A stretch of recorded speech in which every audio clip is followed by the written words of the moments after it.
9 വർഷങ്ങൾക്ക് മുൻപാണ് എൻ്റെ ഭാര്യ പ്രിൻസിപ്പലായിട്ട് നിയമിതയാകുന്നത്. അത് ഒരു മാനേജ്മെൻറ്റ് സ്കൂളാണ്, ഹയർ സെക്കൻഡറി സ്കൂളാണ്. ആ ഹയർ സെക്കൻഡറി സ്കൂളിൽ പ്രിൻസിപ്പലിനെ തീരുമാനിക്കേണ്ടത് മാനേജരാണ്. ഇപ്പോഴും ആ സ്കൂളിൻ്റെ അന്ന് എൻ്റെ ഭാര്യയെ നിയമിച്ച കമ്മിറ്റിയുടെ പ്രസിഡൻറ്റും സെക്രട്ടറിയും ജീവിച്ചിരിപ്പുണ്ട്. മഠത്തിൽ രാധാകൃഷ്ണൻ, അദ്ദേഹമാണ് ഹയർ സെക്കൻഡറി സ്കൂളിൻ്റെ കമ്മിറ്റിയുടെ പ്രസിഡൻറ്റ്. സുരേഷ് മാഷ് കോൺഗ്രസിൻ്റെ പ്രാദേശികമായിട്ടുള്ള നേതാവാണ്. അദ്ദേഹവും ജീവിച്ചിരിപ്പുണ്ട്. അവരോട് നിങ്ങൾക്ക് തന്നെ ചോദിക്കാമല്ലോ. ഒരു തരത്തിലുള്ള ഇടപെടലും ഞാൻ ആ കാര്യത്തിൽ നടത്തിയിട്ടില്ല. സിദ്ദീഖ് പന്താവൂർ പറഞ്ഞത് വിശുദ്ധ ഖുർആൻ പിടിച്ച് സത്യം ചെയ്യണം എന്നാണ്. 1001 വട്ടം ഞാൻ സത്യം ചെയ്യുന്നു വിശുദ്ധ ഖുർആൻ പിടിച്ച്. എൻ്റെ ഭാര്യയുടെ പ്രിൻസിപ്പൽ നിയമനവുമായി ബന്ധപ്പെട്ട് ഒരു തരത്തിലുള്ള ഇടപെടലും ഏതെങ്കിലും ഒരു ഉദ്യോഗസ്ഥനോടോ ഏതെങ്കിലും ഒരു വ്യക്തിയോടോ മാനേജ്മെൻറ്റിലെ ഏതെങ്കിലും ഒരു വ്യക്തിയോടോ ഞാൻ നടത്തിയിട്ടില്ല.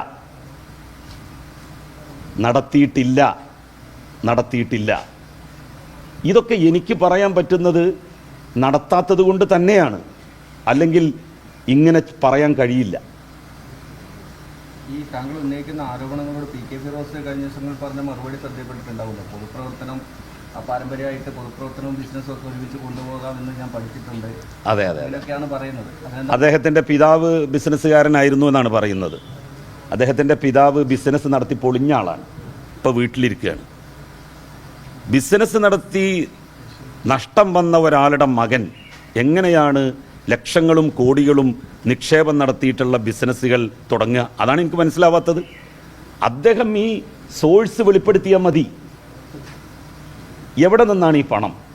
അതുകൊണ്ടാണ് നമ്മൾ പറയുന്നത് ഈ ധോത്തി ചാലഞ്ച്, തത്വ ഉന്നോവ ഫണ്ട്, ഇതിലൊക്കെ തന്നെ വലിയ മുക്കൽ നടന്നിട്ടുണ്ട്.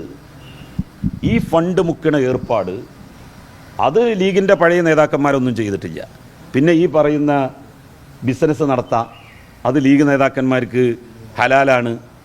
CH മുഹമ്മദ് കോയ സാഹിബിന് ഇതൊന്നും അറിയില്ലായിരുന്നോ? ബിസിനസ് നടത്താനൊന്നും. മൂപ്പരൊരു പാവം, ഒന്നും അറിയാത്ത ഒരാളായിട്ടാണല്ലോ മരിച്ചുപോയത്. CH കുറിച്ച് നമ്മളെന്താ പറയുക?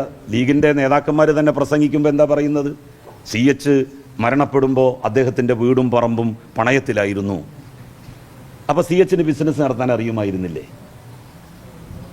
CH ഒരു മോശക്കാരനാ? ഫിറോസിൻ്റെ മാതിരി ഒന്നും ചെയ്തില്ല എന്നുള്ളത് കൊണ്ട് CH ഒരു മോശക്കാരനാ? KM സീതി സാഹിബ് ലക്ഷപ്രഭുവായിരുന്നു, കോടീശ്വരനായിരുന്നു, ദരിദ്രനായിട്ടാണ് മരണപ്പെട്ടത്. സീതി സാഹിബ് മോശക്കാരനാണോ? ഫിറോസാണോ ഉഷാറായിട്ടുള്ള ലീഗ് നേതാവ്? അവരാരും കള്ളത്തരം ചെയ്തിട്ടില്ല. ബാഫയ്ക്ക് തങ്ങൾ ബിസിനസ് ചെയ്തിരുന്നു, ശരിയാണ്. സ്വന്തം പണം കൊണ്ട് ബിസിനസ് ചെയ്തിരുന്നു. ആരാൻ്റെ പണം കൊണ്ടും മറ്റുള്ളവരെ ഷെയർ ചേർത്തിട്ടും അല്ല ബാഫയ്ക്ക് തങ്ങൾ ബിസിനസ് ചെയ്തിരുന്നത്. ബാഫയ്ക്ക് തങ്ങൾ അവസാനം തൻ്റെ ബിസിനസ്സിൽ നഷ്ടം പറ്റാണ് അദ്ദേഹത്തിന് ചെയ്തത്. എല്ലാ ആളുകൾക്കും കൊടുക്കാനുള്ളത് മുഴുവൻ കൊടുത്തു തീർത്തു. എന്നിട്ടാണ് മക്കയിലേക്ക് അദ്ദേഹം പോയത്. അവിടെ വെച്ചാണ് ബാഫയ്ക്ക് തങ്ങൾ മരണപ്പെടുന്നത്. ഒരാളുടെ ഹക്ക് എന്ന് പറയുന്ന 5 പൈസ പോലും ബാഫയ്ക്ക് തങ്ങളുടെ കൈകളിൽ പതിഞ്ഞിട്ടില്ല.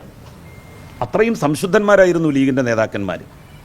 ആ നേതൃനിരയിൽ നിന്ന് ഇപ്പോൾ ലീഗിൻ്റെ സെയിൽസ് മാനേജറായിട്ട് ഫിറോസ് മാറുകയാണ്.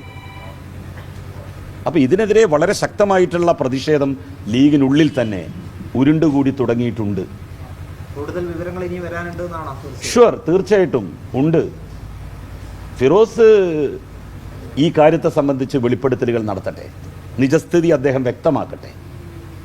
എന്നാൽ പിന്നെ മറ്റു പ്രശ്നങ്ങളൊന്നും ഇല്ലല്ലോ. എന്തിനാണ് ഈ ഒളിച്ചുകളി? ആരെയാണ് ഫിറോസ് ഭയപ്പെടുന്നത്? നിങ്ങളെ ഭയമാണോ?